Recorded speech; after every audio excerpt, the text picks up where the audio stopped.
Assalamualaikum warahmatullahi wabarakatuh. Alhamdulillahirabbil alamin. Nahmaduhu wa nasta'inuhu wa nastaghfiruh wa na'udzu billahi min syururi anfusina wa min sayyiati a'malina. May yahdihillahu fala mudhillalah wa may yudlil fala hadiyalah. Asyhadu an la ilaha illallah wahdahu la syarikalah wa asyhadu anna Muhammadan abduhu wa rasuluh la nabiyya ba'dah. Allahumma shalli ala Muhammad wa ala ali Muhammad kama shallaita ala Ibrahim wa ali Ibrahim innaka Hamidum Majid. Allahumma barik ala Muhammad wa ala ali Muhammad kama barakta ala Ibrahim wa ali Ibrahim innaka Hamidum Majid.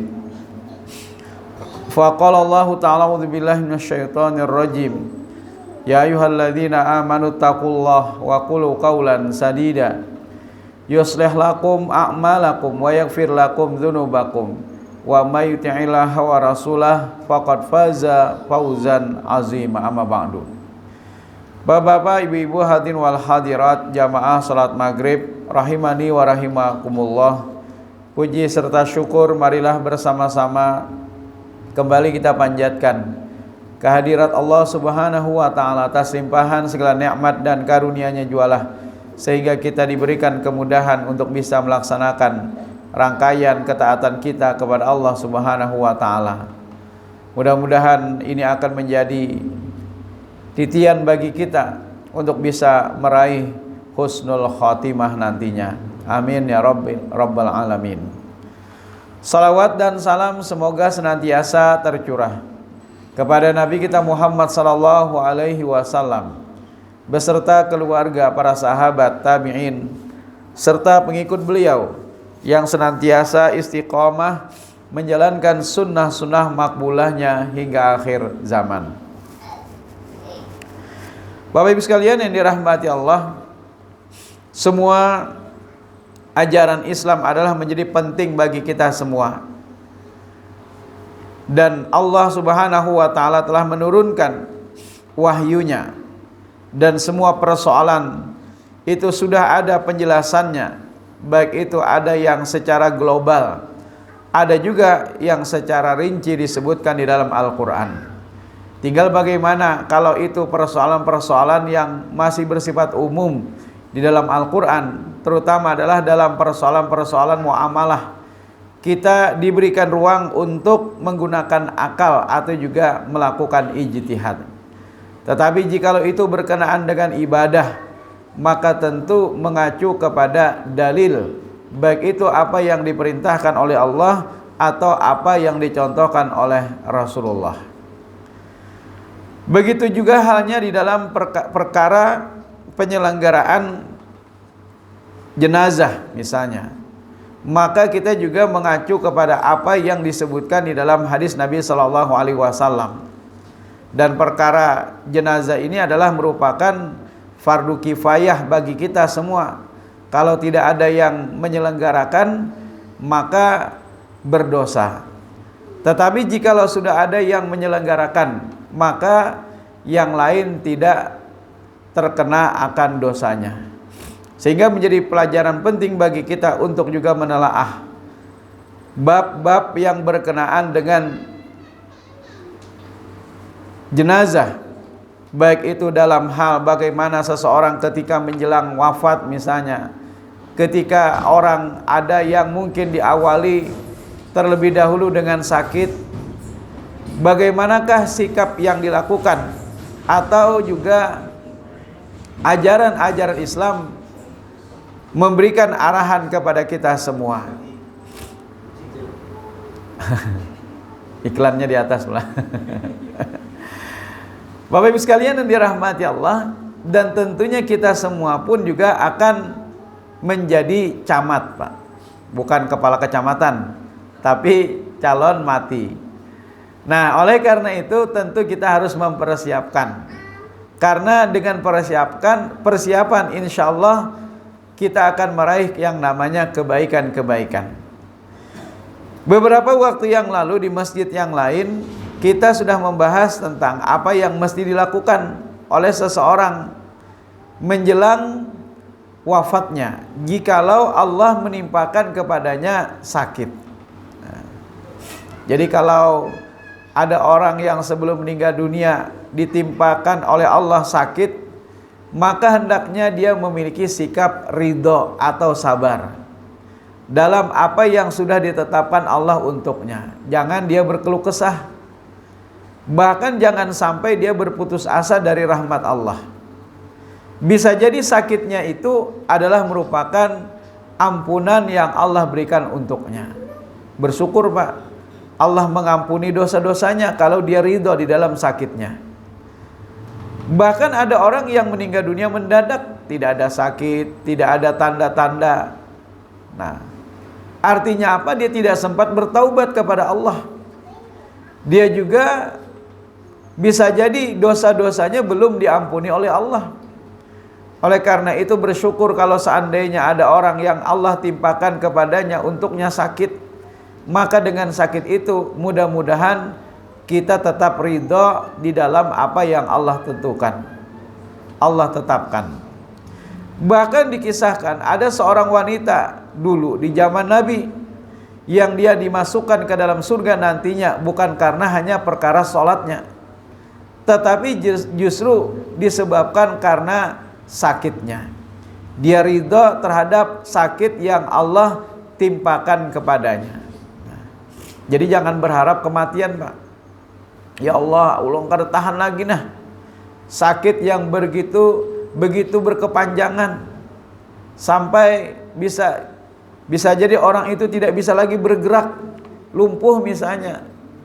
Maka bersabarlah dia, ridholah terhadap ketetapan Allah. Maka di balik itu pasti ada rencana terbaik yang sudah Allah pilihkan untuknya. Bahkan jar Nabi, la yamutunna ahadukum, tidaklah seseorang atau janganlah seseorang di antara kalian mati illa wahwa yuhsinuz zan, kecuali dia berbaik sangka terhadap Allah. Yang kedua Pak, jangan lupa, baik itu kita ketika sehat atau ketika sakit, yang pada saat itu kita mengalami yang namanya sakaratul maut atau mengalami yang namanya kematian nantinya, maka menjelang kematian itu jangan lupa untuk menghadirkan dua sikap. Jadi hadirkan saja dua sikap ini Pak. Sikap apa yang pertama? Yang pertama adalah berharap akan rahmat Allah. Jadi hadirkan dalam diri kita ketika nanti menjelang wafat, hadirkan sikap berharap terhadap rahmat Allah Subhanahu wa taala. Yang kedua adalah hadirkan ketika nanti kita akan wafat, yaitu adalah khauf. Khauf itu artinya takut, Pak. Takut terhadap apa? Takut terhadap dosa-dosa yang telah kita lakukan di masa yang lalu. Jar Nabi apa? La yajtami'ani, tidaklah berkumpul jar Nabi dua sikap ini pada diri seorang hamba illa a'tahullah ma yarju wa amanahu mimma yakhafu, kecuali Allah akan memberikan kepadanya apa yang dia harapkan, apa yang dia inginkan, yaitu adalah rahmat Allah, dan Allah akan memberikan keamanan kepadanya dari rasa takutnya, itu adalah akan neraka. Jadi Allah memberikan keamanan baginya, dihindarkan daripada azab neraka. Jadi hadirkan dua sikap ini Pak. Pertama tadi berharap hanya kepada rahmat Allah. Yang kedua kita takut, hadirkan rasa takut Pak. Ini sudah menjelang detik-detik terakhir. Tidak bisa lagi kita beramal setelah itu. Mau apa lagi yang bisa kita lakukan untuk bisa meraih surga Allah? Maka dua sikap inilah yang kita hadirkan. Pertama adalah berharap akan rahmat Allah, raja. Yang kedua adalah khauf, takut atas dosa-dosa yang pernah kita lakukan. Jadi Allah akan memberikan keamanan untuknya jar Nabi, dan Allah akan memberikan kepadanya apa yang diharapkan. Sebab kalau kita berharap akan amal kita Pak, amal kita tidak seberapa Pak. Amal kita mungkin hanya seujung kuku pun belum ada apa-apanya juga bisa jadi.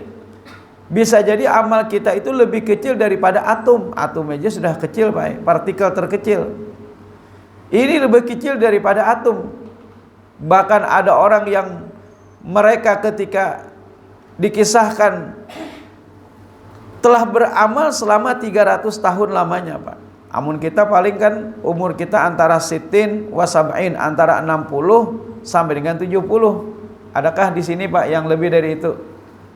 Yang 80? Adakah? Belum ada lagi lah.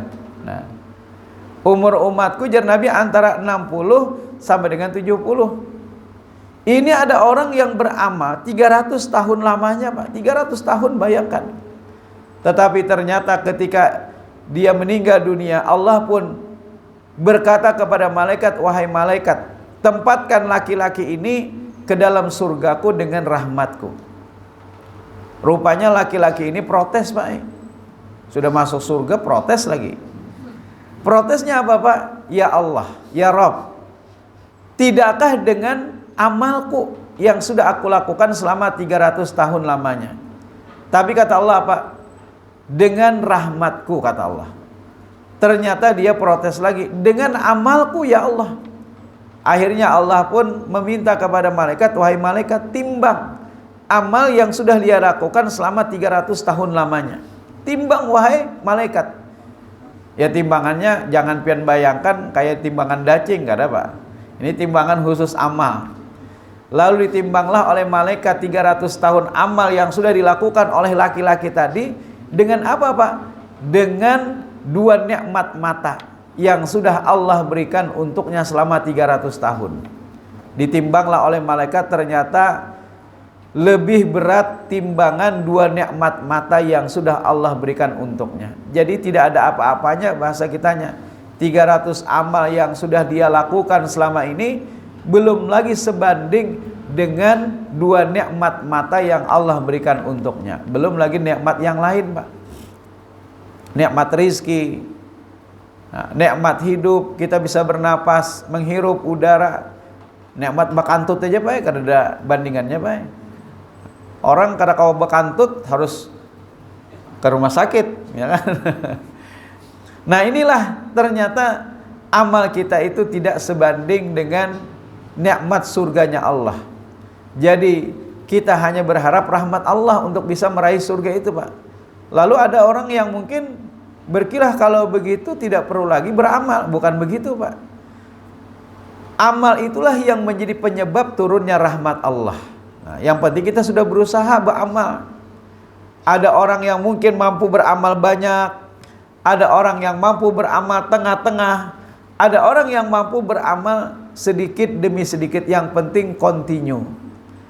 Dia baca Al-Quran misalnya, kada kau banyak, sedikit barang baik dari setiap pagi, sore misalnya, dia baca Al-Quran. Dia misalnya mampu melaksanakan sholat sunat, walaupun misalnya hanya beberapa rakaat saja sholat malamnya, yang penting dia continue untuk mengerjakan.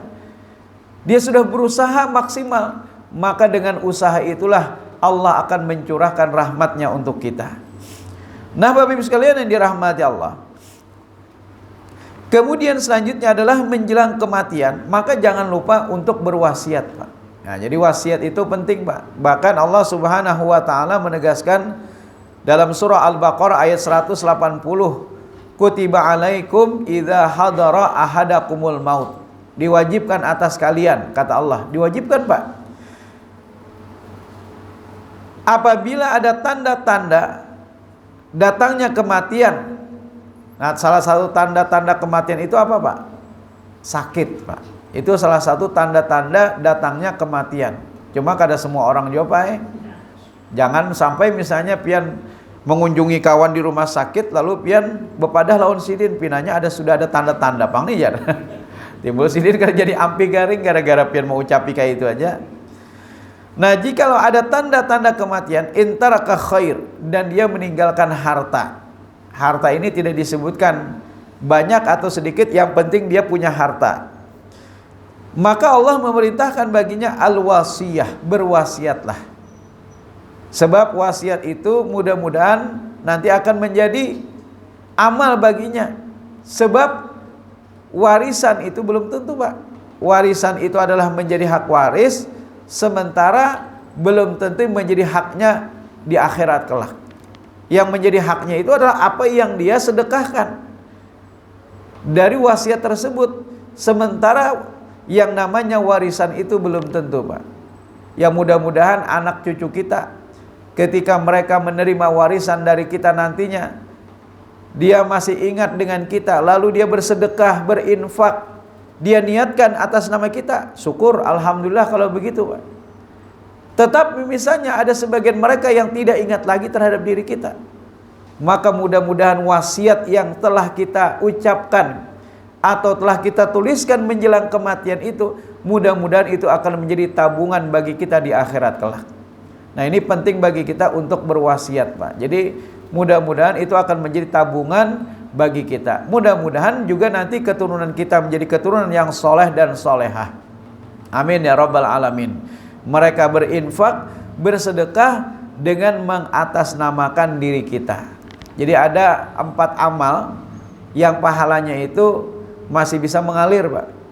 Pertama adalah sedekah atas nama si mayit, itu masih bisa mengalir, Pak. Aku bersedekah atas nama almarhum abahku, mamaku, itu masih mengalir insya Allah pahalanya. Yang kedua badal haji, Pak. Nah, badal haji itu masih bisa mengalir pahalanya. Misalnya orang tua kita dulu belum melaksanakan ibadah haji, maka kita sebagai anak jikalau sudah pernah, itu bisa membadalkan, atau kita upah orang. Cuma jangan badal-badalan, malah ada juga badalan. Nah, badal-badalan ini adalah badal yang hanya sekedar akal-akalan. Mereka hanya untuk mengambil materi. Jadi kada buju-buju dilaksanakan, Pak. Itu banyak terjadi dan bahkan murah. Kalau badal yang resmi itu, Pak, mahal. Karena apa? Mereka melaksanakan sekali badal itu adalah hanya untuk 1 orang. Nah, maka itu badal itu kan mahal, Pak. Mahal, 1 orang, dan dia harus izin juga, Pak. Misalnya ada mahasiswa yang studi di sana, lalu mereka memberikan kepada kita bahwasanya dia bisa membadalkan. Nah, dia harus izin juga, Pak, untuk bisa melaksanakan ibadah haji. Jadi badal haji insya Allah itu juga akan sampai pahalanya, karena ada contohnya dari Nabi. Kemudian suatu ketika Nabi pernah mendengar ada seseorang yang ketika itu membadalkan orang lain. Lalu jar Nabi, sudahkah engkau berhaji? Belum. Kalau begitu laksanakanlah dulu untuk dirimu. Nah, jadi kalau orang itu belum berhaji, maka dia harus melaksanakan untuk dirinya. Kecuali kalau yang membadalkan ini sudah pernah melaksanakan ibadah hajinya, maka dia bisa membadalkan orang lain. Nah, yang ketiga apa, Pak? Pahala yang bisa digantikan oleh orang lain, yaitu adalah pahala daripada membadalkan umroh seseorang. Umroh juga bisa, Pak. Kemudian yang keempat adalah yaitu mendoakan orang lain. Nah, insya Allah juga ini pahalanya sampai, Pak. Misalnya kita ziarah kubur, maka kita mendoakan Allahumma gfir lahu warhamhu wa'afihi wa'fu anhu. Ya Allah, ampunilah akan beliau, rahmatilah akan beliau, dan afiatkanlah akan beliau. Allahumma gfir lahu warhamhu wa'afihi wa'fu anhu, dan ampunilah akan beliau. Dan doa yang lain, Allahumma gfir lahu warhamhu wa'afihi wa'fu anhu wakrim nuzulahu, dan muliakanlah tempat turunnya, luaskanlah kedua samping kuburnya. Jadi kita ingin beliau mendapatkan rahmat dan ampunan dari Allah. Insya Allah itu sampai, Pak. Jadi doa dari orang yang hidup kepada orang yang meninggal dunia, insya Allah akan sampai pahalanya. Jangan terbalik, Pak. Kita nang hidup minta doakan, lawan nang ada dalam kubur.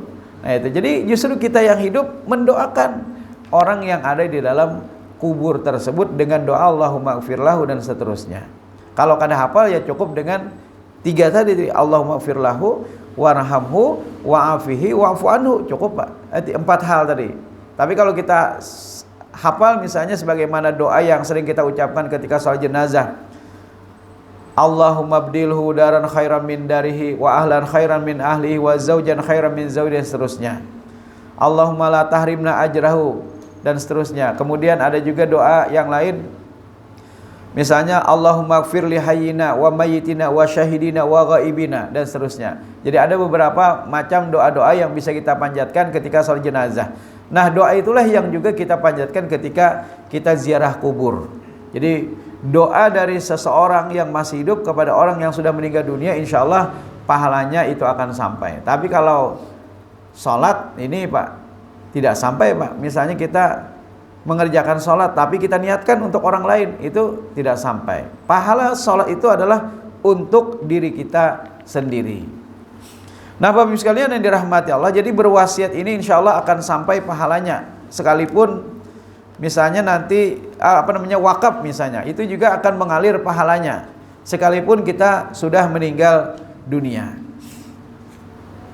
Nah kemudian yang namanya wasiat itu jangan sampai lebih daripada sepertiga. Jadi suatu ketika Sa'ad bin Abi Waqqas sakit ketika itu, yang hampir meninggal dunia. Kemudian Nabi datang, lalu Nabi SAW pun mendengar perkataan daripada Sa'ad. Ya Rasulullah, wahai Rasul, inna li malan kathiran, sesungguhnya aku memiliki harta yang banyak, kata Sa'ad.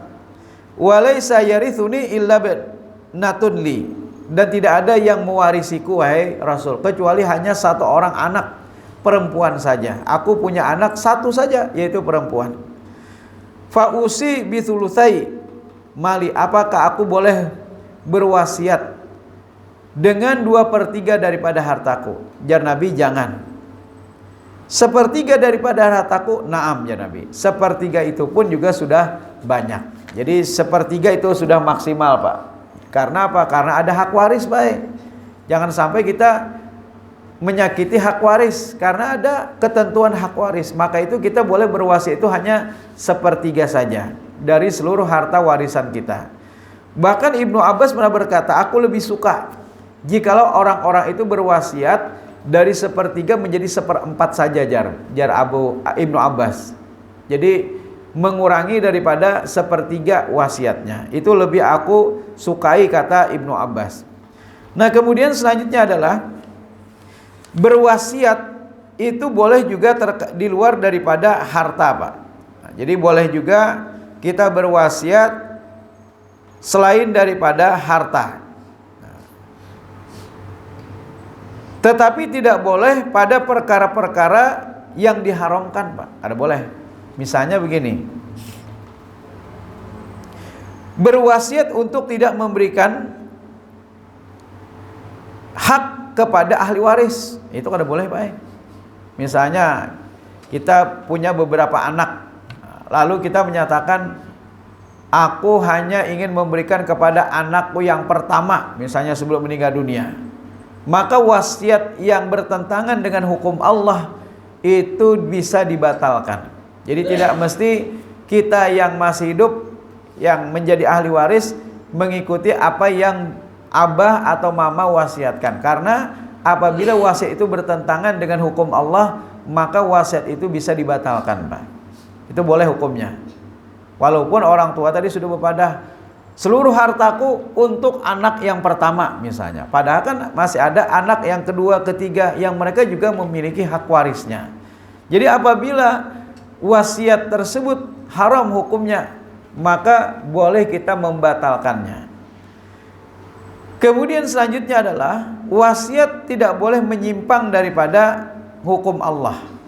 Itu juga tentunya bisa kita membatalkannya. Atau wasiat yang ternyata memberatkan kepada ahli waris, itu juga boleh kita batalkan Pak. Misalnya apa? Nak, kalau abah meninggal dunia kena, tolong kuburkan abah di Baki misalnya. Ini kan menyulitkan Pak. Kayak apa? Mengangkat sidin, membawa sidin ke Madinah. Walaupun tempat Baki ini kan tempat terbaik Pak. Ya tidak semua orang bisa meninggal dunia di sana. Nah, tetapi kalau dia berharap demikian, Ya mudah-mudahan Allah mudahkan untuknya untuk bisa meninggal di sana, misalnya di Madinah ketika umrah. Tetapi jikalau dia hanya berwasiat saja dan sulit bagi ahli waris untuk menjalankan wasiat itu, maka tidak mengapa bagi ahli waris untuk membatalkan apa yang diwasiatkan oleh orang tuanya. Jadi kuburkannya di sini aja baik. Kalau bisa menyulit-nyulitkan kita untuk bisa menerbangkan jenazah Sidin menuju Madinah, lagian mungkin tidak diterima juga oleh orang di sana. Karena apa? Karena yang dikuburkan di sana adalah hanya orang yang meninggal di sana saja. Nah, Bapak Ibu sekalian di dalam rahmat Allah, kemudian selanjutnya adalah saat-saat detik kematian. Jadi jar Nabi, inna sakarat, sesungguhnya sakarat itu adalah sesuatu yang pedih, Pak. Pedih, Pak. Bahkan lebih pedih daripada sayatan pedang. Lebih pedih daripada sayatan pedang, Pak. Luar biasa. Yang namanya sakarat, inna sakarat, sesungguhnya sakarat itu adalah sesuatu yang berat. Nah, berat. Dan tidak ada tanda bahwa seseorang jikalau mengalami sakarat yang berat, misalnya ini adalah sebagai sebuah keburukan baginya. Jadi jangan pian menyangka bahwasanya ketika orang itu mengalami sakarat yang berat, itu adalah sesuatu yang buruk baginya. Bisa jadi adalah sesuatu yang baik baginya.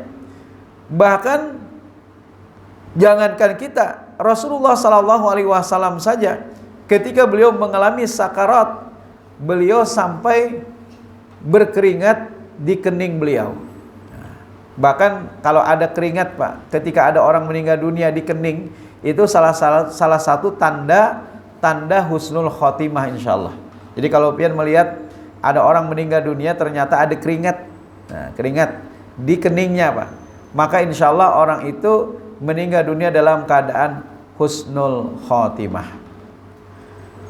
Bahkan kalau seandainya seseorang memikirkan yang namanya sakarat, Pak, memikirkan sakarat, maka tidak ada lagi orang yang nyaman untuk hidup di dunia. Bahkan tidak ada lagi orang yang nyaman untuk tidur ketika di waktu malam, karena saking pedihnya yang namanya sakarat.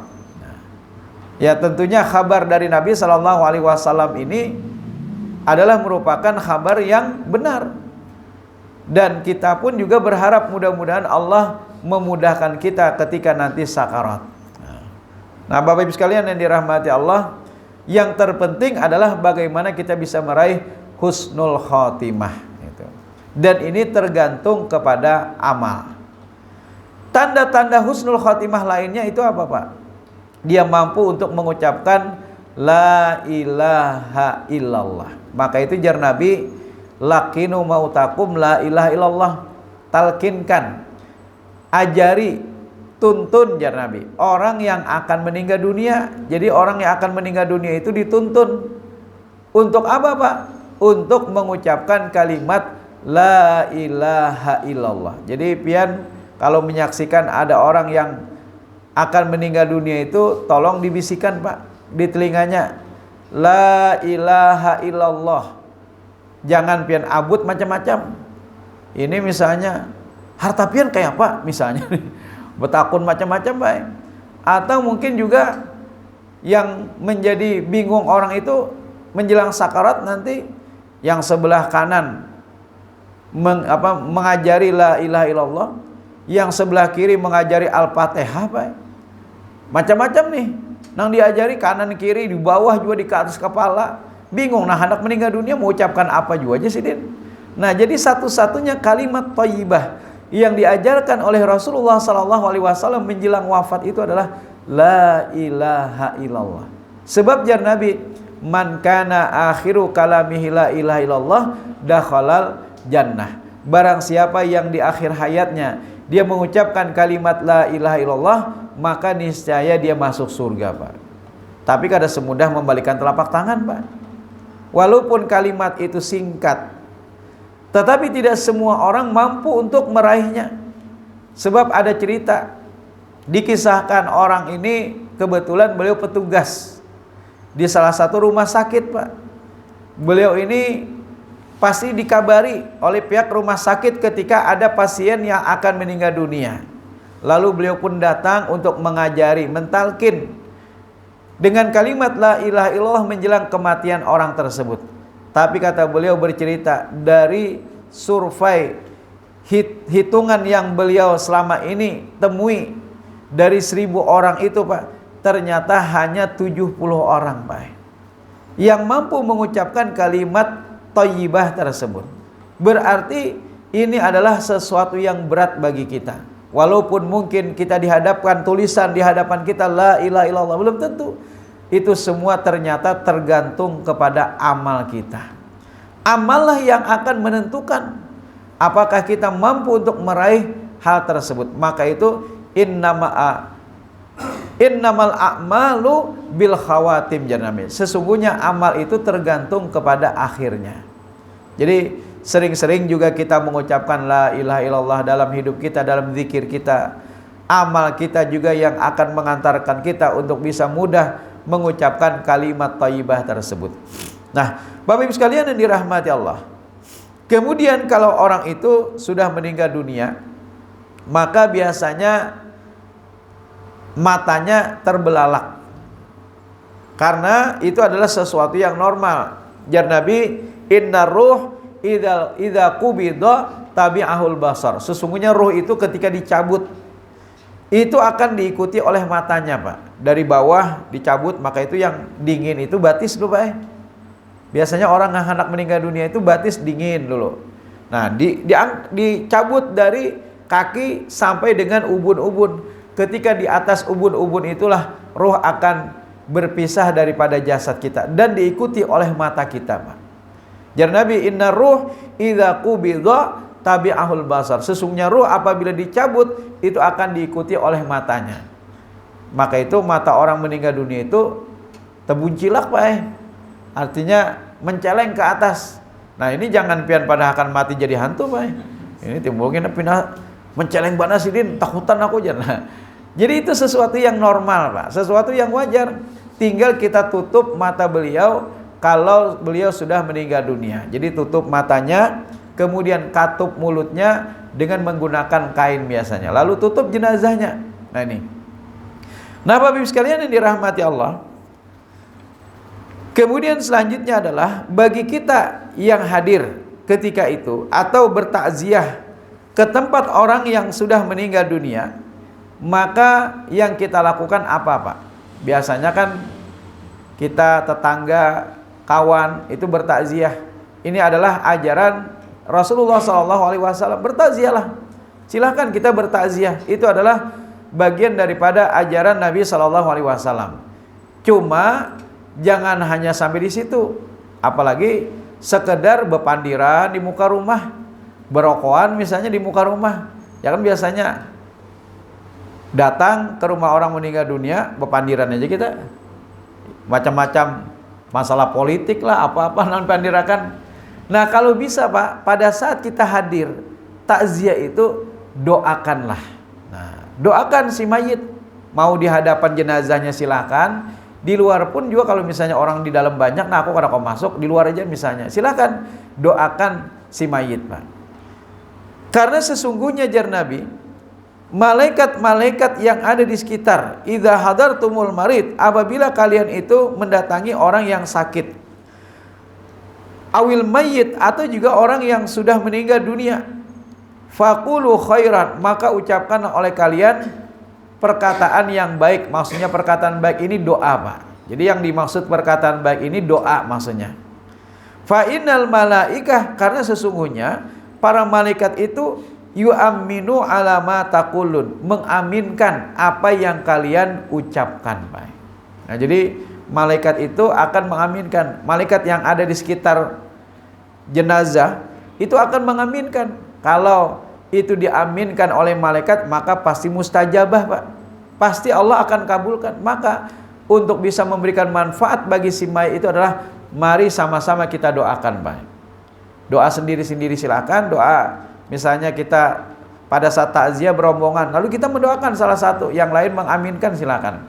Allahumma gfirlahu warhamhu wa'afihi wa'afu anhu waqrim nuzulahu wa wasi' madkhalahu waqsilhu bima'in wa thaljin wa naqqihi minal khataya kama yunaqqa thawbul abyadu minad danas.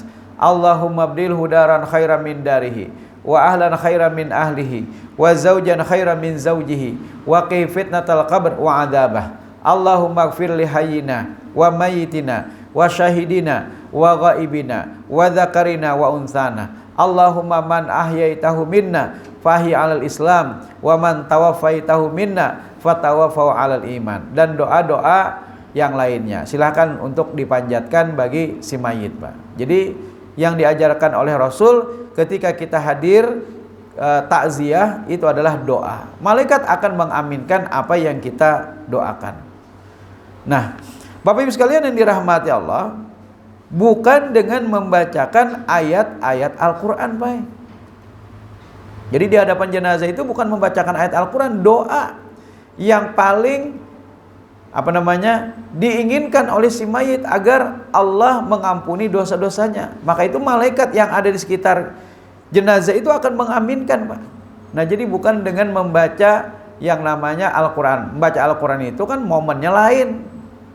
Silakan di kesempatan yang lain. Setiap hari kita baca Al-Quran.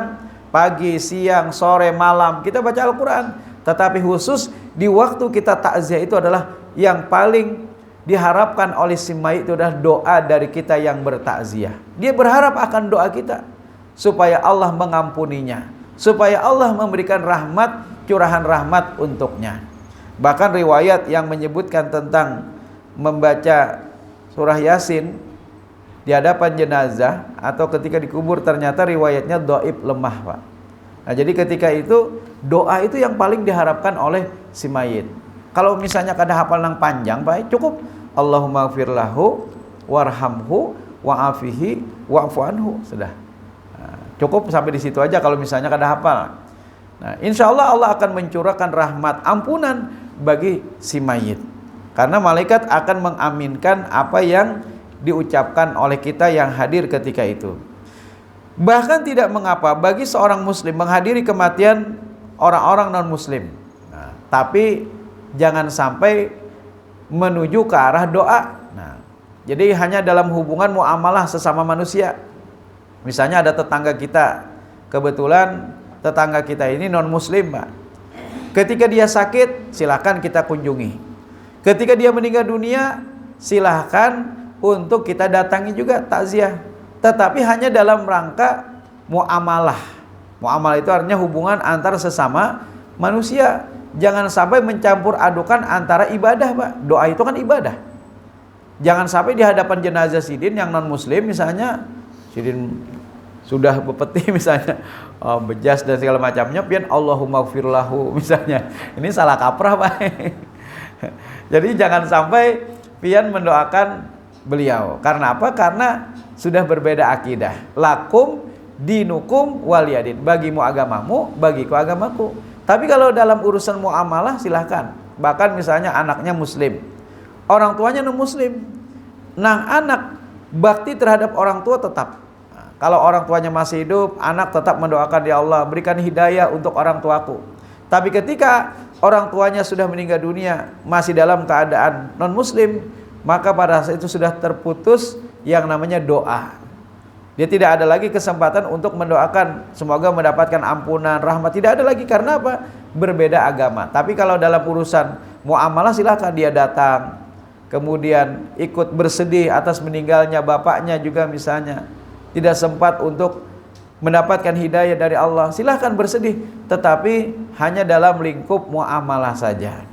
Nah, Bapak Ibu sekalian yang dirahmati Allah, jadi di dalam urusan muamalah maka tidak ada salahnya kita walaupun berbeda agama. Bahkan kalau tetangga kita itu non muslim, jar Nabi apa? Idza tabakhta maraqatan fa aktsir ma'aha. Apabila engkau memasak masakan, maka bagi juga. Apakah tetangga kita muslim atau non muslim, silahkan kita berbagi. Jadi dalam urusan muamalah, toleransi itu sudah jauh-jauh hari diajarkan di dalam ajaran Islam. Sebelum ada HAM, sebelum ada yang namanya PBB dan segala macam mengajarkan tentang toleransi, Islam sudah jauh-jauh hari mengajarkan kata toleransi. Bahkan Nabi SAW memiliki pembantu, Pak. Pembantu Nabi itu seorang anak Yahudi. Seorang anak Yahudi ketika itu. Ini dikisahkan dalam sebuah hadis yang diriwayatkan oleh Anas. Ketika menjelang wafatnya, Nabi sallallahu alaihi wasallam mendatanginya. Kana gulam Yahudiyun yakhdumun Nabi. Jadi ada seorang anak Yahudi yang dia menjadi pembantu Nabi. Pamarida, ketika itu dia sakit. Fatahun Nabi sallallahu alaihi wasallam, lalu Nabi mendatanginya. Ya'uduhu, mengunjunginya. Faqa'ada inda rasi, lalu Nabi duduk di sisi kepalanya. Faqala lahu, Nabi berkata, apa ajar Nabi? Aslim, masuk Islamlah engkau, masuk Islamlah. Kemudian fanazar ila abihi, lalu dia memandang kepada bapaknya. Bapaknya yang Yahudi tadi. Si anak tadi memandang kepada bapaknya, mungkin minta izin. Wa huwa indah, sementara bapaknya tadi berada juga di sisinya. Faqala lahu, berkatalah bapaknya, ati' Abul Qasim, taatilah apa yang dikatakan oleh Abul Qasim. Maksudnya Abul Qasim itu Rasulullah. Karena salah seorang anak Nabi ada namanya Qasim, maka Nabi itu disebut juga dengan sebutan Abul Qasim. Taatilah, kata bapaknya anak tadi, yang Yahudi tadi, apa yang dikatakan oleh Abul Qasim. Kemudian lalu dia pun menyatakan keislamannya di hadapan Rasulullah, mengucapkan syahadat. Fa kharajan Nabi sallallahu alaihi wasallam, lalu Nabi keluar. Orang tadi sudah meninggal dunia pada saat dia sudah mengucapkan syahadat, lalu dia meninggal dunia, Pak. Luar biasa, Pak. Untung Pak, menjelang detik-detik itu dia sudah berislam. Setelah itu dia meninggal dunia, lalu Nabi keluar. Apa jar Nabi? Sallu ala sahibikum, salatilah sahabat kalian ini. Nah, karena dia sudah muslim, maka berhak bagi dia untuk disolatkan.